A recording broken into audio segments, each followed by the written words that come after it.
Hello दोस्तों, veterans नमस्कार। आज मैंने 3 यहाँ कटआउट लगा रखे हैं। पहले तो मैं इसके बारे में बताऊंगा। अब मैं सोच रहा हूँ कुछ, अभी मैं वीडियो देख रहा था कुछ जंतर मंतर के और कुछ कैप्टन लोकेंद्र सिंह साहब के। अब पहले उनको लूँ या इनको लूँ, तो पहले तो मैं आज जो मैंने वीडियो बनाया था उसके बारे में कुछ कमेंट आए थे। ये महेश सिंह जी कहते हैं, पहले मैंने वही कमेंट लिया जो मेरे लिए नेगेटिव है। जब लोग मान के चलते हैं उन्होंने मेरे पे कोई नेगेटिव कमेंट किया है। आपने क्या किया अब तक? सिर्फ भाषण देते रहे हो। महेश सिंह जी, हम भाषण ही भाषण नहीं दे रहे हैं, कर भी रहे हैं। हमने बहुत अच्छा ज्ञापन बनाया, केवल और केवल OROP की विसंगतियों पर, बिल्कुल कंप्लीट, एग्जॉस्टिव, इंटेंसिव। और ये जिन डिपार्टमेंटों में पहुंचना चाहिए था वहाँ पहुंचा दिया मैंने।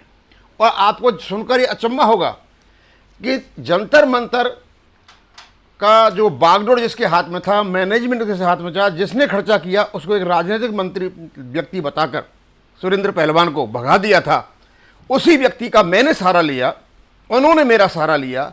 और क्योंकि उस व्यक्ति की दिल्ली में काफ़ी डिपार्टमेंट जान पहचान है, उनके माध्यम से सही जगह पर हमने अपना ज्ञापन पहुंचा भी दिया है। अभी तक ये लोग ज्ञापन नहीं दे पाए हैं। भाषणबाजी नहीं कर रहे, हम दूसरे काम भी कर रहे हैं। और उसके बाद है श्री कृष्ण दहिया जी। श्री कृष्ण दहिया जी कहते हैं, वह दीवान साहब, वह इनकी बखिया उधेड़ कर रख दी। आपने ये चंदा चोर, कंबर चोर, घमंडी और पूर्व सैनिक समाज को बदनाम करने वाले लोग, इनको ऐसे ही हर्ष होना है। सर, मैं किसी की बखिया नहीं उधेड़ रहा, मैं एक फैक्ट्स एंड फिगर्स के आधार पर बिल्कुल सच्ची रिपोर्टिंग कर रहा हूं, और वो बिल्कुल सच्ची रिपोर्टिंग है। और आने वाले समय में आपको पता चल जाएगा। और अभी इसके बाद जो कुछ मैं बताऊंगा आपको बताऊंगा, मैं सही हूं, मेरे फैक्ट्स फिगर्स सही हैं, मेरा आकलन सही है, मेरा असेसमेंट सही है। और इनका जो एक नेता है, बार बार वीडियो बनाता है, गालियां देता है, उसको तो हम 12 साल पहले से जानते हैं। आंदोलन के नाम पर कमाई करने वाले लोग हैं। ये पूर्व सैनिक समाज का भला करने के लिए थोड़े आए हुए हैं। आप शायद कपिल की बात कर रहे हैं। कपिल गाली देता था, मैंने इतने वीडियो बनाए, शायद अब कपिल गाली देना तो छूट गया। और शायद वो भी खुश हो रहा होगा कि चलो दीवान सिंह ने गाली देना छुड़वा दिया।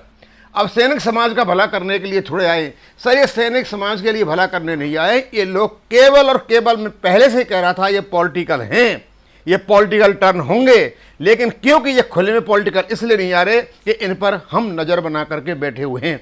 जिस दिन ये पॉलिटिकल थोड़ा सा भी ओवरच्योर्स, थोड़ा सा भी इम्प्लीकेशन से दे देंगे, हम इन पर अटैक करना शुरू कर देंगे, जिस प्रकार मेजर जनरल सतवीर सिंह पर किया था। अपनी कमाई बढ़ाने के लिए आए हैं। एक बार फिर से धन्यवाद आपको। मैं फैक्ट्स और फिगर्स आपको देता रहूँगा, मुझे किसी की कोई चिंता नहीं है, क्योंकि इन लोगों ने हमारे सैनिक आंदोलन का सर्वनाश कर दिया है, केवल और केवल इन्होंने अपने स्वार्थ के लिए। एक और है कोई सही यादव, कहते हैं मोहन रंगन के सवाल का जवाब तो दे दो, जबकि असलियत बताया है ये वीडियो में। सर यादव जी, अब मैं यार क्या इसके सवाल का जवाब दूं? जो व्यक्ति तमिलनाडु से चलकर हरियाणा में आता है, इसका स्वागत किया जाता है, इसको बहुत बड़ा विद्वान माना जाता है, अंग्रेजी का ज्ञाता माना जाता है, और आकर के ऐसा खेल खेला कि इसने साहब का संघर्ष समिति के ही 2 टुकड़े कर दिए। और जब जरूरत थी यहाँ पर, इस जगह यहाँ पे, तो ये श्रीमान जी मैदान छोड़ करके डूबते हुए जहाज की तरह छोड़ के भाग गए। अब रहे इसके सवालों के जवाब।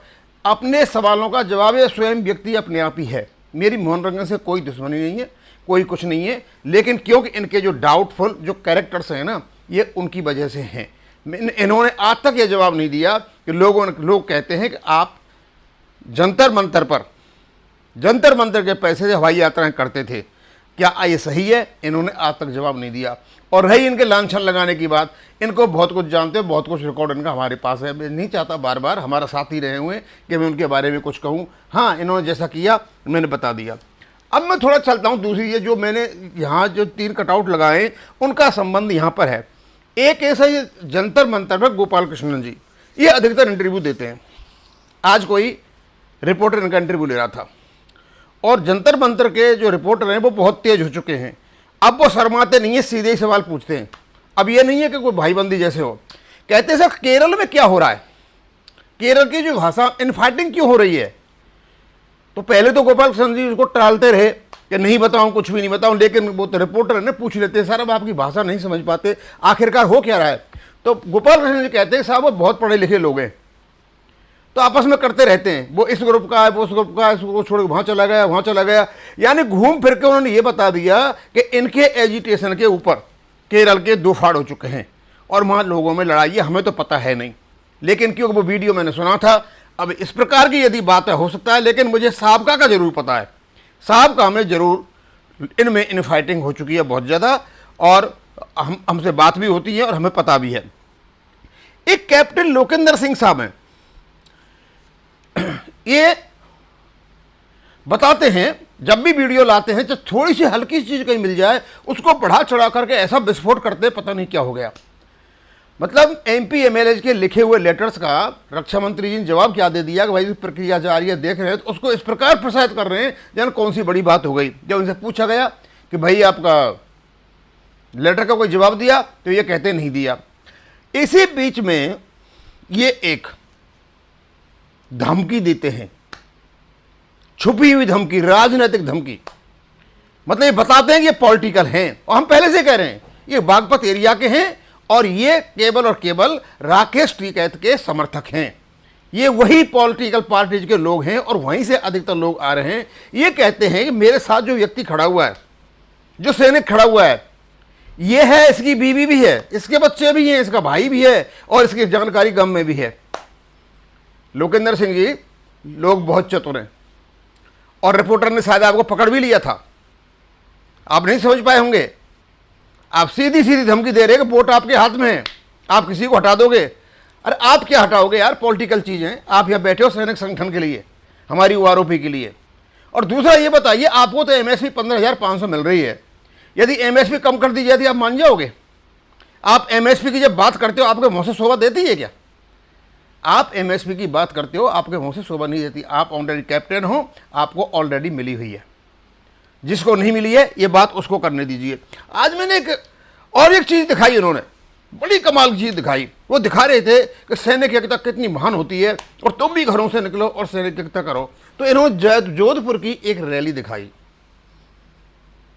उसमें बहुत बड़ी रैली थी, ऊपर कपड़ा था, सब ढके हुए थे, आगे किसी सैनिक संघ का कोई झंडा लगा हुआ था। अब उस सैनिक संघ के झंडे से स्पष्ट था कि ये पूर्व सैनिकों की रैली है और हक लेके रहेंगे, कुछ ऐसी बात। और बाद में अधिकतर नारा उनका ये था कि जातियों में मत बांटो, जातियों में मत बांटो। जोधपुर संभाग का था, जातियों में मत बांटो। भाई ये नारा तो कांग्रेस का है, ये भाजपा पर लांछन लगाते हैं ये कि जातियों में मत बांटो। ये जातियों में मत बांटो, ये ओआरओपी की विसंगति कब से हो गई? भैया क्या खेल चल रहा है आप लोगों में? आप लोगों को बेवकूफ बना रहे हो क्या?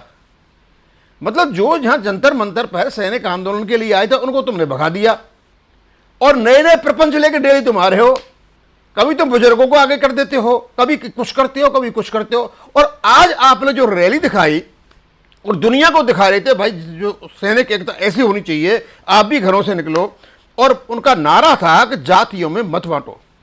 झंडा उनका सामने लगा हुआ था पूर्व सैनिकों का, कोई शक नहीं है, लेकिन जातियों में मत बांटो, इसका मतलब कांग्रेस की रैली थी ये। उस कांग्रेस की रैली का प्रचार कर रहे थे आप। लोकेंद्र सिंह जी, लोग बहुत चतुर हैं, 1 मिनट में पहचान जाते हैं क्या हो रहा क्या नहीं हो रहा है। यदि वास्तव में वो सैनिकों की रैली थी तो जातियों में मत बांटो, ये ओआरओपी की विसंगति कब से हो गई? आप हमें इस बात का जवाब दीजिए। मैं बहुत ही अचंभित हूं। मैं पहले से कह रहा हूं कि ये लोग पॉलिटिकल हैं, ये केवल और केवल किसान आंदोलन के भगोड़े हैं, ये वहां भी रहे हुए हैं, इन्हें यही काम किए हैं और इसी प्रकार का काम करते करते सैनिक एकता तोड़ी है। 4 महीने तक ये ज्ञापन सिर्फ इसलिए नहीं बना रहे हैं कि इनको पता है कि यदि सही प्रकार का ज्ञापन बनाएंगे तो वार्ता होगी और कोई सुलझ गया मैटर तो उनका ओआरओपी का धंधा नहीं चलेगा, इनका क्या नाम है आंदोलन का धंधा नहीं चलेगा। इसलिए शायद इन्होंने कोई अपना ज्ञापन भी नहीं बनाया, बार बार बताने के बावजूद भी। अब मैं इसको ज़्यादा तो क्या खींचूं, यहीं करूँगा। हाँ, हमारी आप पर नज़र है, हम पर नज़र है कि आपकी जो ओवरचोर्स जो आ रहे हैं, आपके जो इम्प्लीकेशंस आ रहे हैं, वो पॉलिटिकल चीज़ों की बदबू आ रही है। और पॉलिटिकल चीज़ों की बदबू आ रही है, इसका मतलब सीधा साधा है कि आप ओआरओपी के लिए नहीं बैठे हो, क्योंकि अब राजस्थान में चुनाव आ रहे हैं, हरियाणा में चुनाव आ रहे हैं, और ये सारा का सारा सिलसिला जो है ये उधर ही टर्न होना है। अब मैं इसको यहीं ख़त्म करूँगा। थैंक यू, धन्यवाद।